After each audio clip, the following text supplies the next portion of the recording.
Sunshine, broccoli. You know, I never thought I'd ever start an interview saying sunshine, broccoli ever in my life. In the 30 plus years that I have been doing music reporting, this is a first. So I get to say it again. Sunshine, broccoli. Sunshine, just before when we were before we started the interview, broccoli and I were talking. I'm gonna stick with broccoli. I'm not gonna go with broccoli. I'm gonna stick with broccoli. Um, Right. Great. Good. That's I'm And more of a we were saying that really, I think the last time that we all spoke or together could have been almost 4 years ago at the Juno Awards, walking the red carpet. That's a long time. Are we right on that assumption? You're not right. We actually spoke Oh, during COVID. we did. Yeah, you asked if we could talk about how we moved our music from live to online. And we Oh had a my goodness. great chat at the beginning of COVID. It was the beginning of COVID, but walking the red carpet with you was definitely a memorable moment. Oh, it was so much. And your husband, who you couldn't miss, was there too. So it was nice to getting a chance to talk to him too. But it's always great talking to both of you because we're going to be talking about music and so many other things. But for both of you, life has really changed in the last couple of years. Broccoli, I'm going to let you start, man, because you've had some really great moments happen for you. Yes, yes, I have. I got married last year. Well, thank you very much. And yeah, it's just been a wonderful journey, and even just the Sunshine and Broccoli journey, and how we went through COVID and got through it, and releasing this album and new music. And I just feel so grateful and blessed as to where we are right now in our lives. I love it, man. Congratulations on the marriage, too. Sunshine, your family just keeps growing and growing. What's going on over there? We are growing, but we're done growing. I since the Junos, I have now two babies, a soon-to-be 3-year-old and a 9-month-old, and it is truly the biggest blessing. And literally, my 3-year-old maybe found out 6 months ago that I was Sunshine, but we listen to the music all the time, and he's like, mommy broccoli." So it's a trip because these guys are growing up. They're my biggest inspiration for writing. I love it. And actually, that's part of the music that we're going to talk about, too. We'll get into that in a second, though. But one of the things I've always loved is the fact that when we first met, how it was just an easy interview, it was an easy vibe, knowing that you guys were contributing the children's music, Canadian children's music, something that resonates around the world. But I think for me, the proudest moment was when I heard you guys get that Juno nomination. It was like, wow, what did it feel like for those months in leading up to the Juno Awards? And no matter what, I mean, wherever you guys go, you get it to be introduced as Juno nominees. How is that? It is the best feeling in the world. I have to tell you, I remember, Rudy, the Junos like it was yesterday. It was truly such an honor. We've been at this for 21 years. And this kind of fell into our laps in such a beautiful way because when we graduated musical theater, we both thought we were taking that route. And when we started Sunshine and Broccoli, it was kind of like, well, we need something to do. So let's start this up. So to see it grow in the last 21 years, that it has just organically grown and flourished to what it is now is unreal. But the Juno recognition to be amongst elite Canadian talent was probably like one of the biggest highlights of our lives. Yeah, absolutely. I'm just curious, who did you guys run into during that Juno time, like at the parties and stuff? Who'd you run into? Oh, Sarah McLaughlin, she was there. Rick Mercer, I ran into, and Jim Cuddy. I talked with him about hockey. It was just amazing. The energy was so palpable, and just to be amongst all those amazing musicians it just felt so wonderful, and I felt so grateful. I think I Yeah. also want to say what's so interesting is that you're sitting chatting to people, but sometimes you don't know who they are. And then when you leave, you're like, someone's like, did you know that was da da da? I'm like, what? Like, sometimes you're just in a room as people. And I think that that was something that was really cool to be amongst that, where we're just people making music and doing what we all love to do. And you know what? You guys do it the best, which is what I love. But when COVID hit, how did that? I mean, you guys were able to take care of your family and things like that. But musically, though, how did that affect your careers? Well, it took us out a bit at the knees. We had to pivot because, Mhm. of course, there were no live shows. And it's like, well, everything was live. So we had to go digital. And thankfully, with Sonshine becoming an influencer, it really drove a lot of traffic there and it really engaged people. And we were able to do a bunch of shows for Blue Mountain Village and so Right. many. Yeah, yeah. We did a bunch of shows with Fred Penner online. So we were able to do that.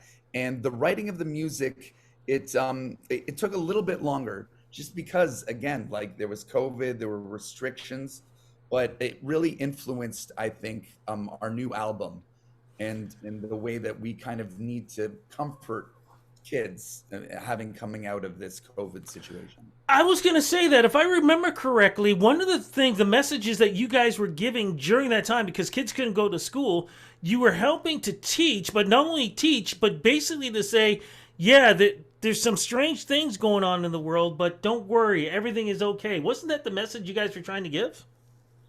I think what's so interesting, I love broccoli. I love your take on it because my take is a little bit different. I actually thought that COVID allowed us to have easier access to kids because really it was about the World Wide Web. Anyone could tune in. Like I had friends from Israel tuning in. I had friends from Winnipeg tuning in because it allowed us to be on a platform that whatever time zone you were in, you could tune in. So what COVID really did for us was allow easier access to really collaborate with brands like Indigo and Mastermind, Blue Mountain, as Broccoli said, really bigger that were reaching out to us, being like, we see you're doing these online shows. Would you like to come on our platform? As well, what was super cool was being able to have the time to collaborate with other artists from LA, from all different places that we could jump on Zoom and write a song in like an hour. Usually we wouldn't have that time because we're all such busy people. Now, if you ask me, could you spare an hour and a half to write this song? I'd be like, okay, let me check. I got to do this. I got to pick up carpool. I got it. So it actually allowed us this space where things just slowed down, but it allowed us to kind of delve into like deeper waters. Amazing. Amazing. And that's why we're able to talk about this new album that you guys have. Congratulations on that. Let's get to it. What is the name of this album and what is this album about? Because to me, musically, it's got a real international feel to it. Yeah, it truly does. And for me, I felt the album, again, was inspired during COVID. So we really felt a message that needed to be said to the kids that everything is going to be okay. And that's kind of what this album was about. And fortunately for us, we collaborated with some amazing artists with the recent Juno Award winner, Cairo McLean, who's the youngest Juno Award winner of all time, and Kurt Diamond. And it was just, we were so fortunate to collaborate with these people, and it came out so naturally and organically. All of this music. Now you mentioned about Kurt because there's a reggae sort of feel song, isn't there? Was that Yeah, the one? yeah. What's that Born song to be called? What's brave. that one about? It's born to be brave, and it's about overcoming your obstacles, and that it's okay to make mistakes, and we're supposed to.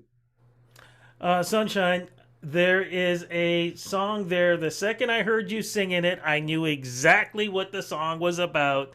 Can you give the name of that song and what that song is about? Yes, this song, I Love You, I think that's what you're referring to. I Love You is a song I actually wrote when I had my first son, Zaid. And so I would sing this song to him, but I only had the chorus. And then we loved this song so much. And I was like, Rock, we got to finish this song. But I was pregnant with my second one. And so it was really cool how this song came together, because this I Love You was kind of this lullaby that I would sing to him. But this song really is about how, um, you know, my heartbeat, you are the only one that knows what my heartbeat sounds from the inside out.